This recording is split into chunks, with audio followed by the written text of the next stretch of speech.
Black Country, White Spirit, ça vous rappelle quelque chose? C'est un livre de Didier Ocula paru l'année dernière aux éditions du Basson, et Didier Ocula va nous revenir dans quelques semaines avec le scénario d'une bande dessinée consacrée au Tour de France. Alors qu'est-ce que c'est exactement ce projet, notamment initié par TJ Éditions, célèbre maison d'édition de notre région installée à Gerpine? Alors c'est quoi le titre et le leitmotiv de cette bande dessinée? Eh bien, donc, c'est la BD officielle du Tour de France, comme tu viens de le dire. On a appelé ça la boîte à rustines. Et je dirais que c'est une compilation d'anecdotes, de petits souvenirs qui ont émaillé les plus de 100 ans de cette grande épreuve qu'on peut considérer comme la plus grande épreuve sportive au monde. Donc, les coulisses de cette épreuve mémorable et vénérable, les coulisses sont truffées de petites histoires auxquelles la presse n'a pas toujours nécessairement donné la première place, quoi. Alors c'est un projet initié par TJ ou c'est une demande d'ASO? Qu'est-ce que c'est exactement? Ben ça, il faut peut-être un peu plus en discuter avec Thierry Jacquemin, qui est le boss de TJ, mais on va lui poser la question. Je pense qu'il y a un échange de licences entre ASO et TJ, donc dès lors que on travaille sous licence, ben on va dire grosso modo un cahier de charges à respecter, donc et donc écrire le scénario, ça doit se faire entre les 4 lignes imposées par The Silent Commander, comme on dit. Donc voilà, c'était pas vraiment très très facile à écrire parce que on doit un peu faire attention à rester bien centré sur le Tour de France, sur le vélo, sur les coureurs. Et mais c'est une aventure extraordinaire, quoi, autant littéraire que humaine.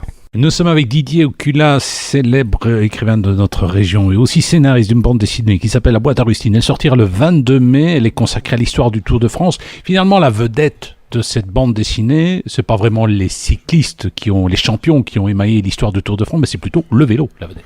Oui, c'est ça, c'est le personnage central et principal. Sans le vélo, sans ce qu'il a représenté, au début, c'était un ustensile social qui était une preuve de richesse. Il faut quand même pas oublier que le Tour de France a commencé en 1903. À cette époque, posséder un vélo, c'était 5 mois de salaire, c'était un signe extérieur de richesse. C'était aussi le vélo, l'instrument social qui reliait les villes, les télégraphistes, les porteurs de messages, les porteurs de télégrammes. Ça a représenté une certaine évolution dans les échanges, dans la société, dans la structuration de la communication sociale. Alors lancer une compétition cycliste dans ce contexte, dans ce scénario, ça relevait de la gageure. Donc les débuts du Tour de France sont véritablement passionnant, parce qu'il représentait des épreuves quasi surhumaines. Déjà pour commencer, avec des vélos de 15-18 kilos, des maillots tricotés en laine, un pignon fixe, pas de dérailleur, des règlements qui étaient très sévères et à la limite inhumains, quoi. Interdit de se faire aider, ne pas avoir d'assistance technique, réparer ses pneus et son vélo soi-même. Donc on a comme ça toute une série de récits de types qui avaient pris le pari fou de se lancer dans le Tour de France et qui se sont retrouvés du jour au lendemain forgerons, couturiers, médecins, brancardiers, parce qu'ils se retrouvaient seuls en fait sur les routes. Nous sommes avec Didier Ocula, scénariste d'une bande dessinée qui va bientôt sortir chez TJ Éditions. Ça s'appelle La boîte à rustines, elle est consacrée à l'histoire du Tour de France. C'est un livre émaillé de toute une série d'anecdotes. Allez, par exemple, une anecdote, la lanterne rouge. Moi, ça, j'ai pu voir quelques pages.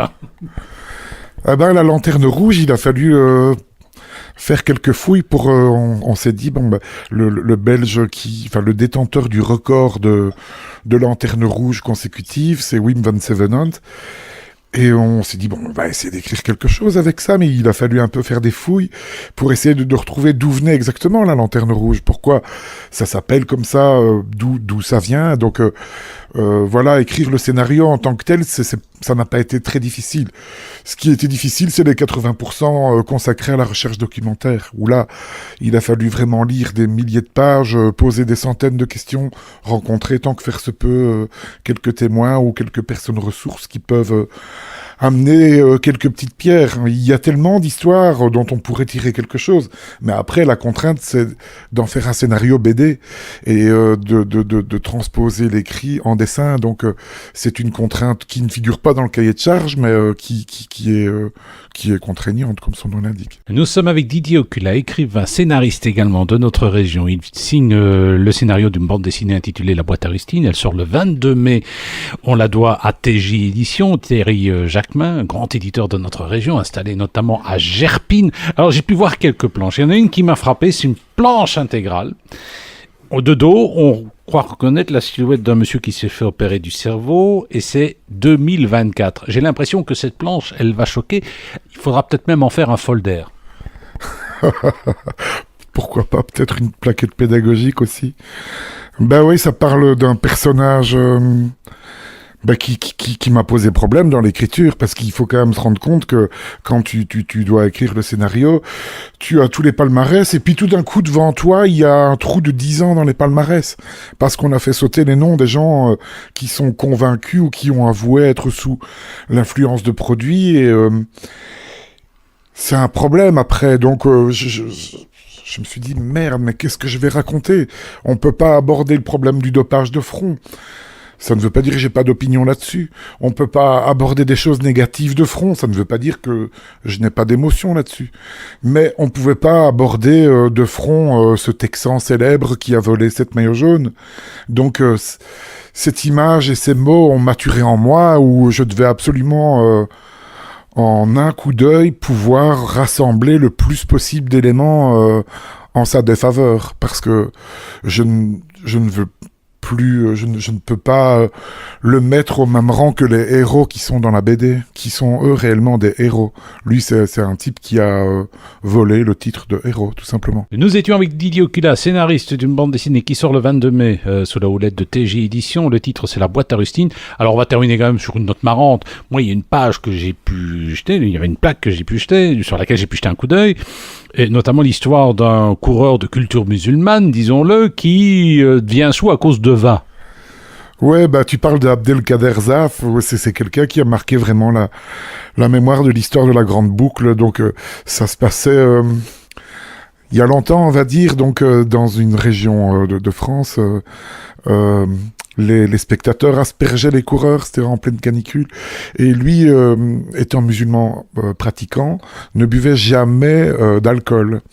Et pendant les 80, 90 ou 100 kilomètres d'ascension, il s'est fait asperger de pinard, le pauvre.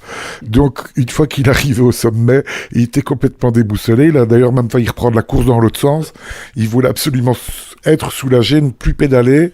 Et puis finalement, il a craqué. Et, il y a des photos épiques de lui couché contre un arbre ou dans le foin. Et ils ont eu du mal un peu à le remettre sur pied. Mais là, le règlement, pour des raisons purement humaines, on va dire, ils lui ont quand même permis de continuer la compétition le lendemain, quoi. Voilà, ce sera à découvrir à partir du 22 mai.